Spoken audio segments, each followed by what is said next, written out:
Bismillahirrahmanirrahim. Elhamdülillahi vahdehu ve salatu ve selamu ala men la nebiyye ba'de hemmə ba'd. Davam edirik. Allahın ad və sifətləri barəsində olan qaydalar.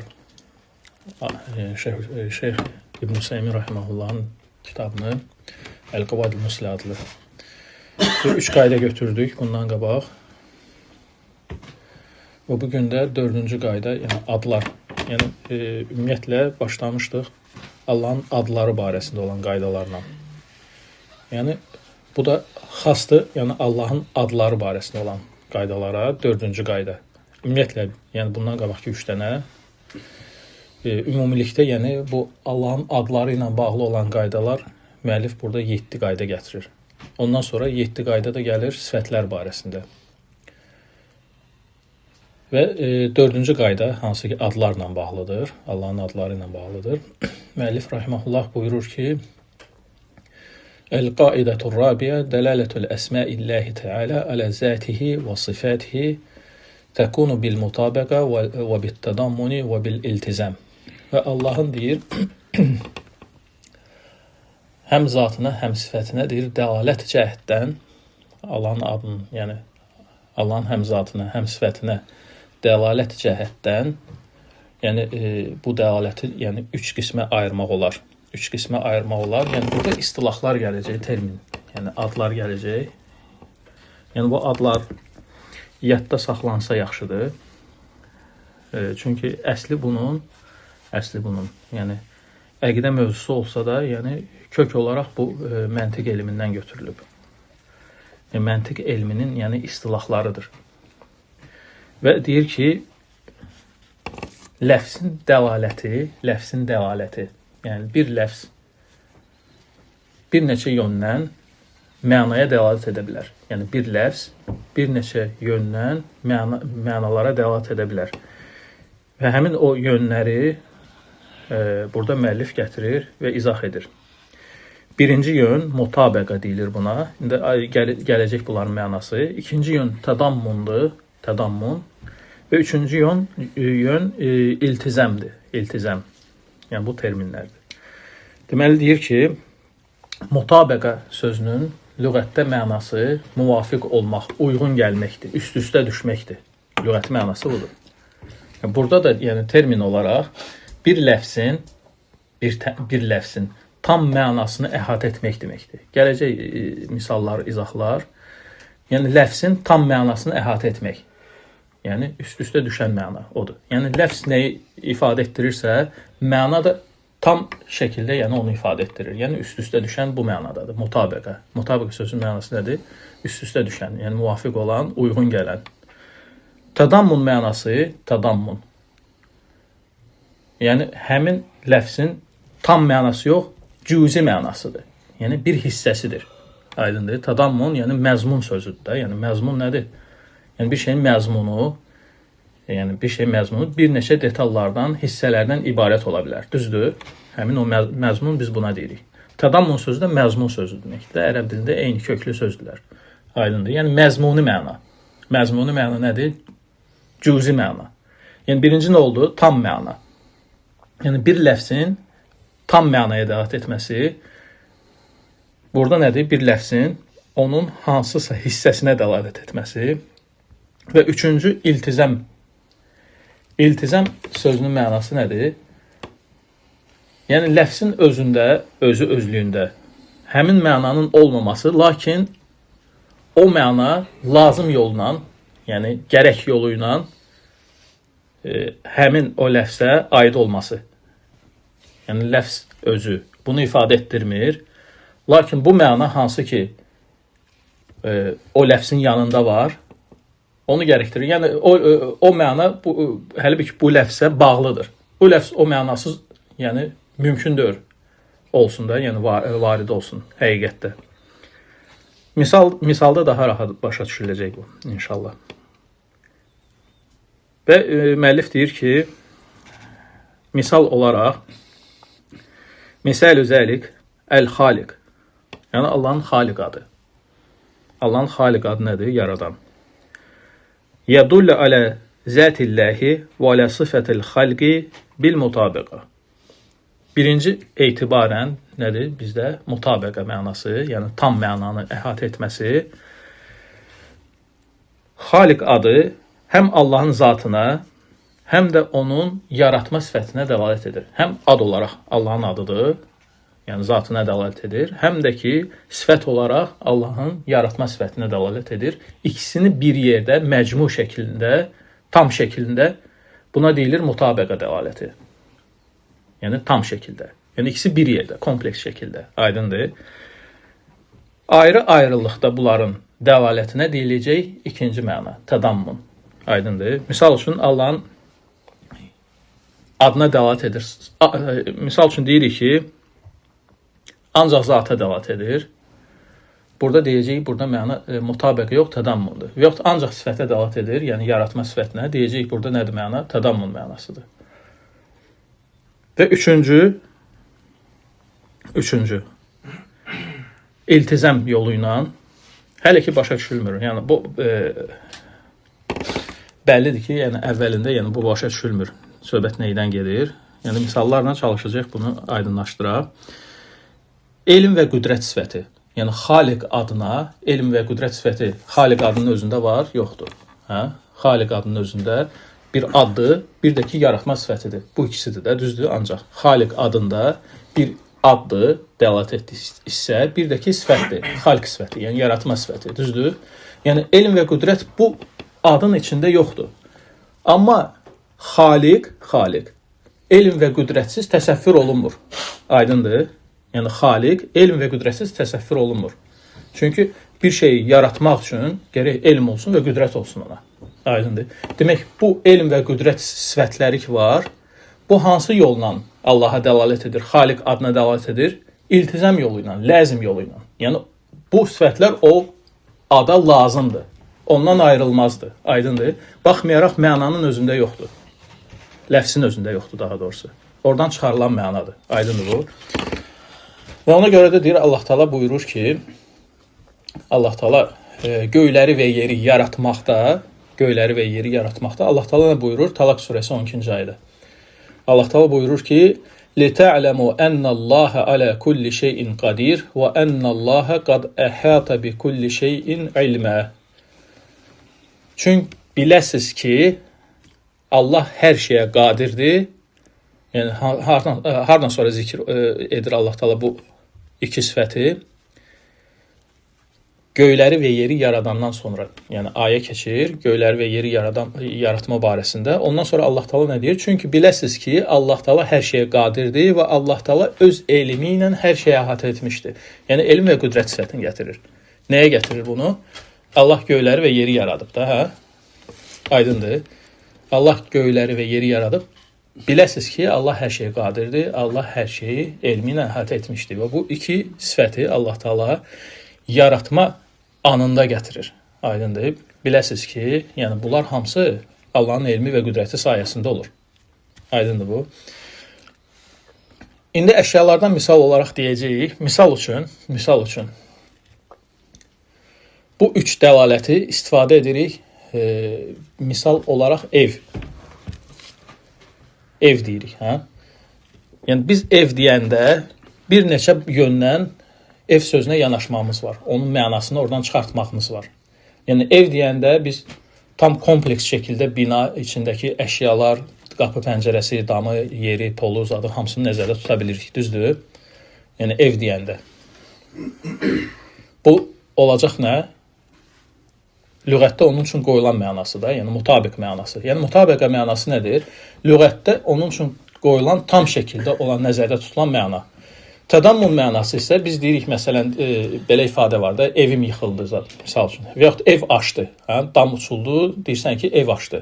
Amma dam uçulub ancaq. Hə? Deyirsən ki, ev açdı. Yəni, ev sözünü işlədirsən, nəzərdə tutursan onun bir hissəsini ancaq. Damını. Hə? Amma deyirsən, ev açdı. Aydın da, yəni, misal. Yəni, ona görə Allahın adları da bu cürlə. Yəni, bəzən dəlalət, ayədə keçə bilər, mənasını qəsd oluna bilər tam şəkildə, yəni Xaliq deyəndə, nəzərdə tutula bilər həm ad, həm sifət, ikisi bir yerdə və bəzi hallarda nəzərdə tutula bilər ancaq ad, Misal üçün, ya xaliq deyəndə. Burada çağırışdır, burada yəni sifət qəsd olunmur. Və yaxud bəzən nəzərdə tutula bilər, çağırış kimi, ad kimi yox, ancaq sifət. Aydındır? Yəni cüzi məna. Bir hissəsi. Buna deyilir tədammun mənası. Birinciyə deyilir mutabiq, tam məna, ikinciyə deyilir cüzi məna. Üçüncüyə isə deyilir iltizam mənası. Yəni iltizam nədir? Ləzim sözündəndir. Gərəyən, yəni gərəkdirən məna. Yəni ləfsin özündə yoxdur, amma ləfs gərəkdirir bu mənanı. Aydındır? Ləfsin özündə yoxdur, amma ləfs bunu gərəkdirir. Necə ki, ev məsələsində, ev misalında dedik ki, ev qəsd oluna bilər tam kompleks şəkildə ev, qəsd oluna bilər onun bir hissəsi, bir cüzü, hə? Və həmçinin iltizam yolu ilə qəsd oluna bilər, misal üçün, bənna. Yəni, bənna ev sözünün mənasında yoxdur. Amma elə bir ev yoxdur ki, onun bənası olmasın, düzdür? Yəni, bu hansı yolla çıxartdıq biz bunu? İltizam yolu ilə. Yəni, bu məna ev sözünə ləzim olan, gərəyən bir mənadır, gərəklidir. Aydındır bu. Eyni şey burada misal gətirir, yəni müəllif maşını. Bir maşın deyir, yəni deyəndə nə nəzərdə tutulur? Yəni karkazı, motoru, raması, hamısı, yəni qapıları, pəncərələr hamısı üstündə olan bir, yəni tam bir şəkildə olan bir maşın, hə? Və bəzən maşın deyəndə qəsd edirsən hansısa bir hissəsini və bəzən də ki, yəni nəzərdə tutulur onun, yəni iltizam mənası, yəni onu misal üçün zavodu və yaxud yəni onu yəni istehsalçısı. Yəni zavod və yaxud istehsalçı maşın sözünün məfhumunda yoxdur, düzdür? Yəni maşın sözünün mənasında yoxdur bu. Nə tam şəkildə, nə hissə şəklində. Amma elə bir maşın yoxdur ki, onun nəyi yoxdur? İstehsalçısı olmasın. Aydındır? Yəni bu üçüncü. Və deyir ki,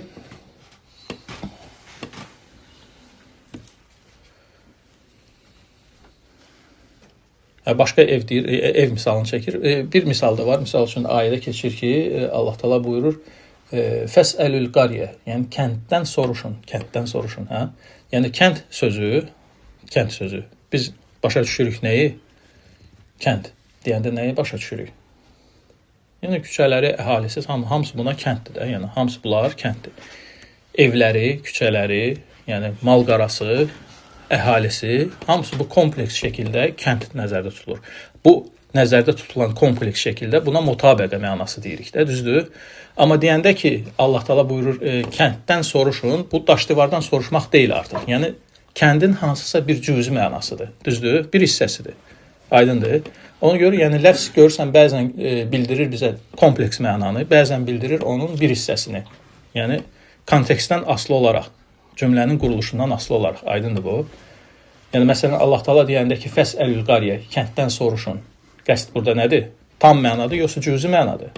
Cüzi mənadır. Yəni tədammun mənasıdır. Aydındır bu. Və həmçinin də xaliq sifəti də, xaliq adı da deyir müəllif, ismul xaliqi yədullu alə zəti sifətin, yəni xaliq adı deyir. Həm zata, həm sifətə deyir, dəlalət edir. Həm Allahın zatına, həm də ki, xalq sifətinə, yaratma sifətinə və bu dəlalətə biz deyirik ki, bu dəlalət mutabəqə dəlalətidir. Yəni iki mənanı özündə cəm etdiyi üçün, kompleks mənanı cəm etdiyi üçün və ayrı-ayrılıqda dəlalət etsə əgər sifətə və yaxud ada, biz buna deyəcəyik, burada məna nədir? Cüzi mənadır, yəni tədammun mənasıdır. Məsələn, deyəndə ki, fəsəbbih ismə rabbikəl ə'lə, qəsd burada nədir? Fəsəbbih ismə. Hə? Allahın ismidir qəsd olunan. Düzdür? Amma misal üçün bayaq dediyimiz kimi, yəni yaratmadan, sırf yaratmadan söhbət gedir və yaxud rəhm etməkdən söhbət gedirsə, deyəcək ki, burada yəni ad nəzərdə tutulmur. Nəzərdə tutulur nə? Yəni o adda qəsd olunan sifət. Yəni rəhm etmək, bağışlamaq və yaxud yəni yaratmaq və yaxud ruzu vermək, aydındır bu. Yəni çətindirsə, yəni gələn dəfəyə, yəni suallar hazırlayın. İnşallah biraz da mövzunu geniş açaq, çalışarıq gələn dəfədə başqa üsullarla da bu məsələni tam izah verək. Hələ ki, yəni müəllifin sözləri ilə addımlayırıq deyə, yəni ola bilsin, yəni hansısa bir qaranlıq məsələlər qalsın. Və üçüncü hissəsi dedi ki, müəllif həmçinin iltizam yolu ilə Allahın Xaliq adına elm və qüdrət də dəlalət edir yenə də. Hə? İltizam yolu ilə necə? Yəni bayaq dedik, yəni ləfsin özündə, Xaliq ləfsinin özündə elm və qüdrət olmasa da, lakin Xaliq elm və qüdrətsiz, yəni mümkün deyil olsun. Düzdür? Yəni Xaliq adı, yəni yaradan elm və qüdrətsiz mümkün deyil olsun. Çünki deyir ki, فَإِنَّهُ لَا يَسْتَطِيعُ وَلَوْ كَانَ يَعْلَمُ وَلَا يُرِيدُ فَإِنَّهُ كَذَلِكَ لَا يَسْتَطِيعُ. Çünki deyir ki, müəllif, biz bilirik ki, bir kəs əgər bir şey etmək istəyirsə və o işdən xəbərsizdir, o işdə bilgisi yoxdursa, həmin işi yerinə yetirə bilməyəcək. Düzdür?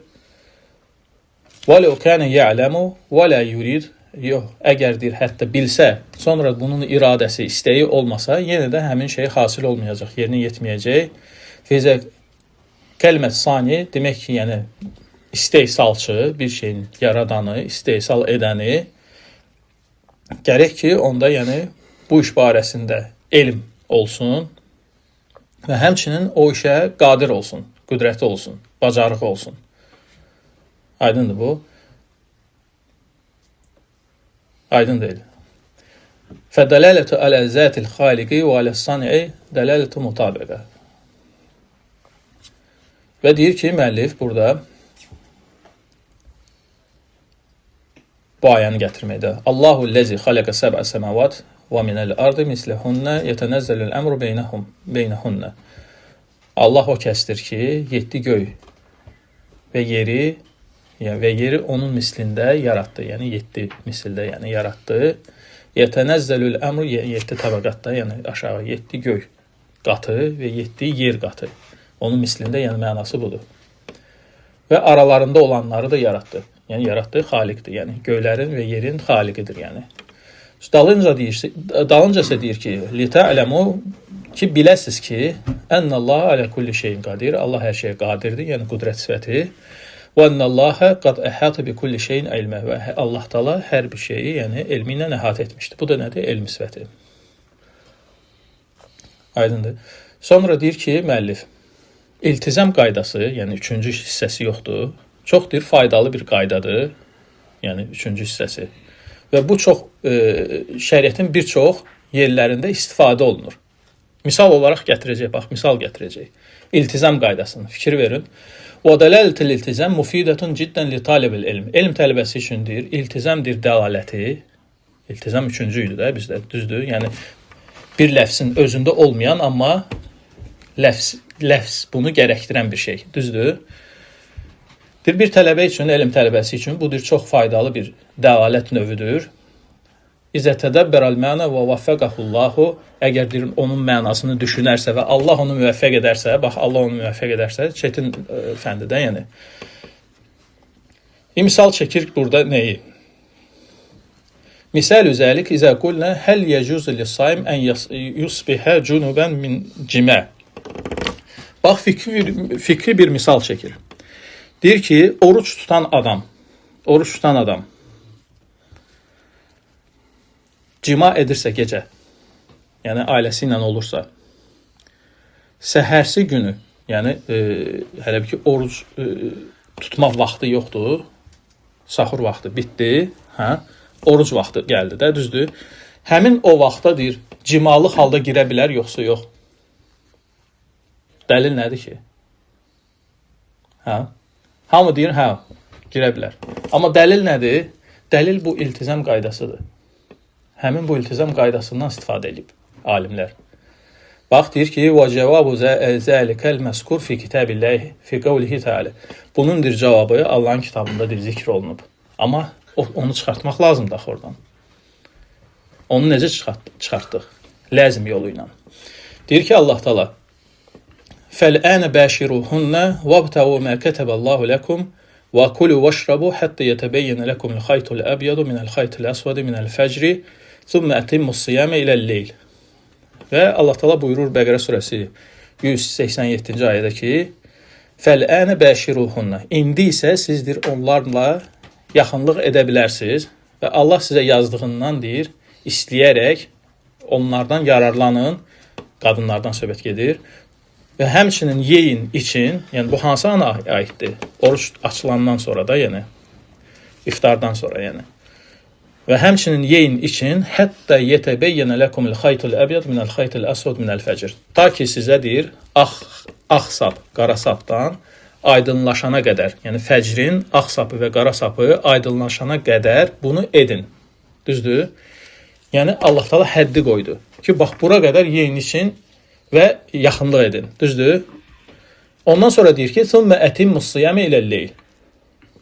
Sonra deyir, orucu yenə gecəyə qədər tamamlayın. Gecəyə, yəni gecə düşənə qədər, yəni gün batana qədər tamamlayın. Aydındır?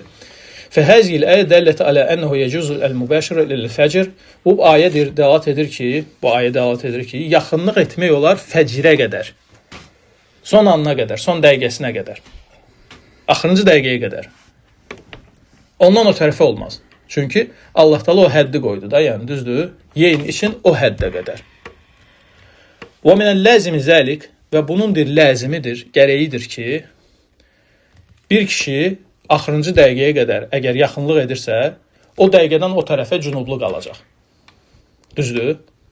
Bu mənanın özündə yoxdur, axı, ayənin özündə yoxdur. Amma ləzim yolu ilə biz onu çıxartdıq. Gərəkir də, düzdür? Gərəkir ki, insan artıq oruclu tərəfə keçsin nə?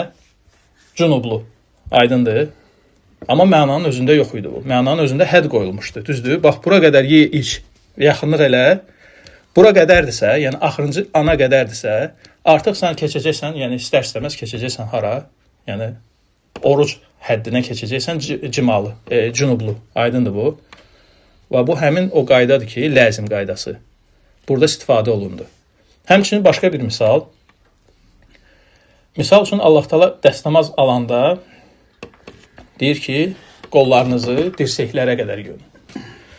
Dirsəyə qədər yumaq nədir?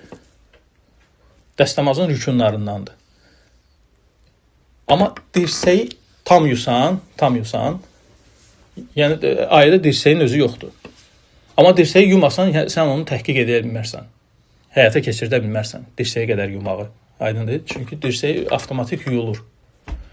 Bu da hansı yolla çıxartdıq? Yəni ləzim yolu ilə. Aydındır bu? Və bu kimi yəni misallar çoxdur.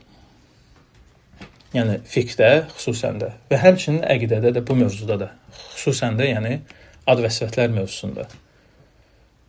İnşallah hələ ki bu ilə kifayətlənək. Yenə də suallar çıxacaq gələn dəfəyə.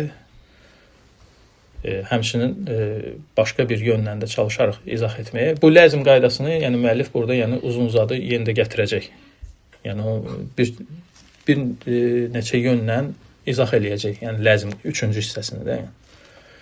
Yəni dayanaq burada inşallah. Subhanallah, hamdülillah, əşhədu an la ilahe illə əntə, əstəğfiruka və etûbü ileyk.